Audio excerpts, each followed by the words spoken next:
Hello friends, मैं हूं Neha. Friends, आज मैं आपके लिए इंग्लिश के 5 वर्ड्स लेके आई हूं जिसका यूज मैं आपको बताऊंगी कि आप सेंटेंसेस में कैसे इसे यूज में ला सकते हैं। इस वीडियो में मैं आपको ये बताऊंगी और जो वर्ड्स मैं बोलूंगी उसे साथ में स्पेल भी करती रहूंगी, ताकि अगर ये वीडियो आप किसी वजह से देख नहीं पाते हैं तो आप फिर चाहे किचन में हो, ड्राइविंग कर रहे हो या फिर कहीं पर भी हो, तो आप इसे सुनकर स्पेलिंग के साथ उन वर्ड्स को याद कर सके और अपनी डेली के बातचीत में इसे आसानी से यूज कर सके। तो चलिए आगे बढ़ते हैं और देखते हैं कि वो 5 वर्ड्स कौन से हैं और उन्हें हम डेली के बातचीत में कैसे यूज में ला सकते हैं। और देखते हैं कि वो पहला जो वर्ड है वो है मलिशियस। मलिशियस, MALICIOUS,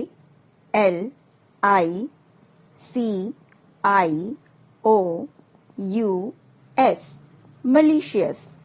इसका मतलब होता है दुर्भावनापूर्ण या फिर दुष्ट।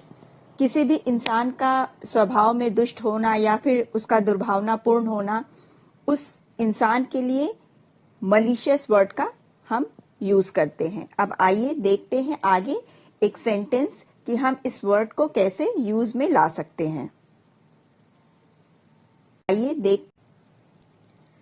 कभी कभी ऐसा होता है कि कोई इंसान होता है जिसका व्यवहार आपके लिए अच्छा बिल्कुल नहीं होता है, दुर्भावनापूर्ण व्यवहार आपके साथ करता है या फिर वो बहुत ही दुष्ट प्रवृत्ति का होता है। तो कुछ ऐसे इंसानों के लिए हम कभी इस तरह का सेंटेंस यूज करते हैं, जैसे मैं उससे बात नहीं करूंगा क्योंकि वह एक दुष्ट इंसान है। अब इस हिंदी के सेंटेंस को आप इंग्लिश में बोल सकते हैं, I will not talk to him because he is a malicious person। अब आप इस इंग्लिश के सेंटेंस में देख रहे हैं कि मैंने malicious वर्ड का यूज किया है, जिसका मतलब दुर्भावनापूर्ण या फिर दुष्ट होता है।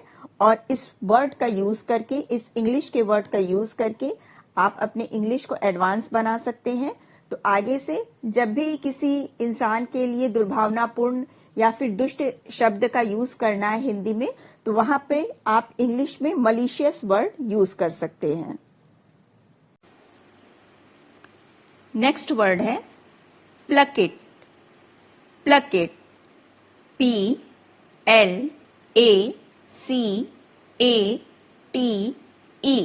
प्लकिट। प्लकिट का मतलब होता है मनाना, शांत करना या फिर किसी को तसल्ली देना। अगर हमसे कोई रूठ जाता है या कोई व्यक्ति दूसरे व्यक्ति से रूठा हुआ है, तो उसे मनाने के लिए, उसे शांत करने के लिए या फिर कोई बहुत परेशान है उसे तसल्ली देने के लिए जो वर्ड हम सेंटेंस में यूज करेंगे उसे कहते हैं प्लकिट। और अभी मैं आगे आपको एक सेंटेंस बताऊंगी और आप उसे देख के समझ सकते हैं कि प्लकिट वर्ड को हम कैसे सेंटेंस में फिट कर सकते हैं और उसको कैसे यूज में ला सकते हैं। प्लकिट वर्ड को हम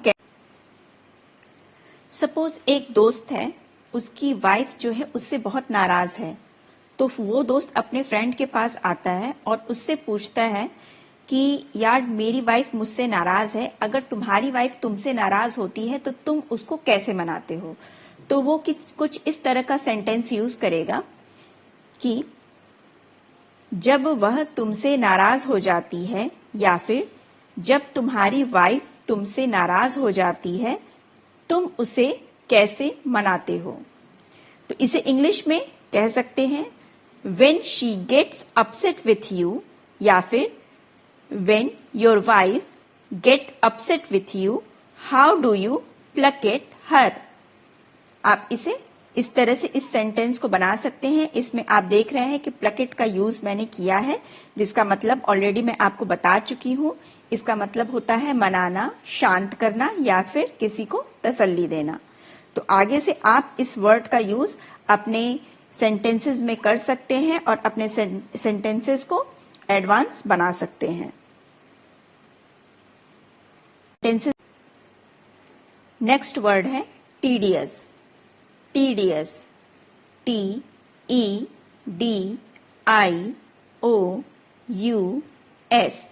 टीडियस। टीडियस का मतलब होता है थकाने वाला, गैर दिलचस्प या फिर कठिन। आगे मैं आपको एक सेंटेंस दिखाऊंगी जिसे देखकर आप समझ सकते हैं कि इस टीडियस वर्ड को हम सेंटेंस में कैसे यूज में ला सकते हैं। समझ सकते हैं कि इस फ्रेंड्स, आपने बहुत से लोगों को ये कहते हुए सुना होगा कि इंटरव्यू देना बहुत ही मुश्किल काम है, बहुत ही कठिन प्रक्रिया होती है, बट ऐसा नहीं है। इंटरव्यू देना जितना मुश्किल होता है उतना ही इंटरव्यू लेना भी मुश्किल होता है। किसी कंपनी के लिए सही कैंडिडेट का चुनाव करना एक बहुत ही मुश्किल प्रक्रिया होती है, और इस बात को हम हिंदी में कुछ इस तरह से कह सकते हैं, हायरिंग एक थकाऊ या कठिन प्रक्रिया है।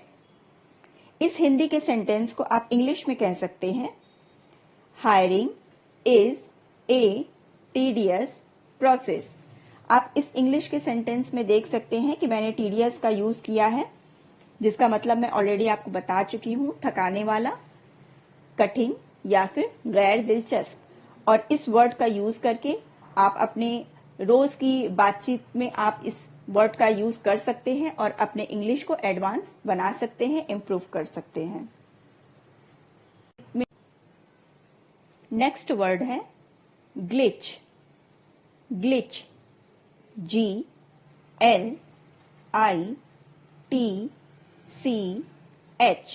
ग्लिच। ग्लिच का मतलब होता है गड़बड़, किसी भी चीज में गड़बड़ी हो जाना, इसका मतलब गड़बड़ होता है। और आगे मैं आपको एक इंग्लिश का सेंटेंस दिखाऊंगी जिसको देखकर आप समझ सकते हैं कि आप किस तरह के सेंटेंसेस में इस वर्ड को यूज कर सकते हैं। आप समझ सकते हैं, सपोज आपके बच्चे की ऑनलाइन क्लासेस चल रही हैं और कुछ तकनीकी गड़बड़ी की वजह से वो अपनी क्लासेस को अटेंड नहीं कर पा रहा है, तो अपनी बात को वो आपसे कुछ इस तरह से हिंदी में कहेगा, कुछ तकनीकी गड़बड़ी हुई थी जिसके कारण आज की ऑनलाइन क्लास नहीं हो सकी। और इस हिंदी के सेंटेंस को आप इंग्लिश में कह सकते हैं, there was some technical glitch due to which today's online class couldn't happen. आप इस इंग्लिश के सेंटेंस में देख सकते हैं कि मैंने ग्लिच वर्ड का यूज किया है। इस वर्ड का मतलब मैं ऑलरेडी आपको बता चुकी हूं, इसका मतलब होता है गड़बड़ या फिर गड़बड़ी होना। तो आप इस वर्ड को यूज कर सकते हैं अपनी बातचीत में, डेली की बातचीत में यूज कर सकते हैं और अपने इंग्लिश को इम्प्रूव कर सकते हैं।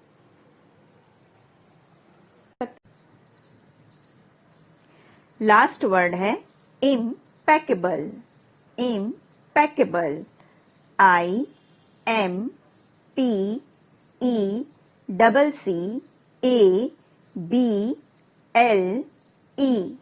इम्पेकेबल। इम्पेकेबल, इसका मतलब होता है त्रुटिहीन, मतलब किसी चीज में या फिर किसी बात में किसी भी तरह का ना दोष होना और ना ही किसी भी तरह की कमी होना। आगे हम एक सेंटेंस में देखेंगे कि इस वर्ड का यूज हम कैसे कर सकते हैं।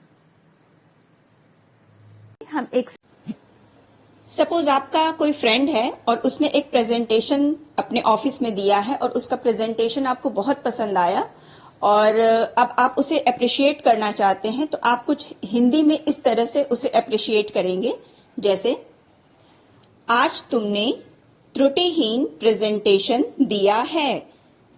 अब इस हिंदी के सेंटेंस को आप इंग्लिश में कुछ इस तरह से कहेंगे, you gave an impeccable presentation today. या फिर इस तरह से दूसरे सेंटेंस में आप कह सकते हैं, your presentation was impeccable today. तो आपने देखा इंग्लिश के सेंटेंस में मैंने इम्पेकेबल वर्ड यूज किया है, जिसका मतलब मैं ऑलरेडी आपको बता चुकी हूं। इसका मतलब होता है त्रुटिहीन, किसी भी बात में या किसी भी चीज में किसी तरह की कोई कमी ना होना। तो आप अपने डेली के बातचीत में इस वर्ड को यूज करिए, प्रैक्टिस में लाइए और अपनी इंग्लिश को एडवांस बनाइए, साथ ही साथ अपने वोकेबलरी के नॉलेज को एनहांस करिए।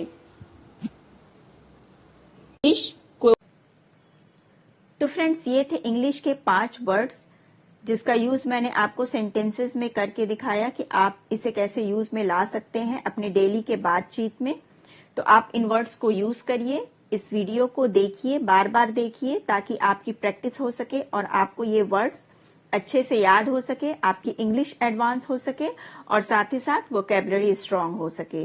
तो इस तरह का वीडियो मैं आगे आपके सामने और भी लेकर आती रहूंगी।